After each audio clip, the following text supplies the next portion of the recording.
इस बार रोज़े 29 होंगे या 30? ईद उल फितर कब होगी? सऊदी अरब, भारत और पाकिस्तान में ईद उल फितर किस दिन मनाई जाएगी? माहिरीन फल्कियात और महकमा मौसमियात ने पेशगोई कर दी। शवाल के चाँद से मुतल्लक मुख्तलिफ ममालिक के मकामी महकमा मौसमियात, माहिरीन फल्कियात ने अपनी अपनी पेशगोई कर दी, जबकि आलमी फल्कियाती इदारे का दावा भी सामने आ चुका है। माहिरीन फल्कियात और महकमा मौसमियात ने पाकिस्तान में रमज़ान 29 दिन का होने और शवाल का चाँद 30 मार्च को नज़र आने की पेशगोई कर दी। मरकज़ी रवायत हलाल कमेटी का इजलास वजारत मजहबी अमूर इस्लामाबाद में होगा, जिसकी सदारत चेयरमैन रवायत हलाल कमेटी मौलाना अब्दुल खबीर आज़ाद करेंगे।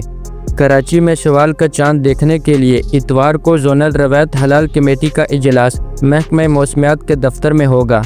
महकमा मौसमियात का कहना है कि इतवार के रोज़ कराची का मतला साफ़ होगा और शवाल का चाँद नज़र आने के कवी इम्कानात हैं। फल्कियाती तज्ज़ियों के मुताबिक भारत में 30 मार्च 2025 को चाँद नज़र आने का इम्कान है, जिसकी बुनियाद पर ईद उल फितर 31 मार्च 2025 बरोज़ पीर को मनाई जाएगी। ताहम हतमी तारीख का ऐलान भारत की मरकज़ी रवायत हलाल कमेटी चाँद की रवायत की तस्दीक के बाद करेगी।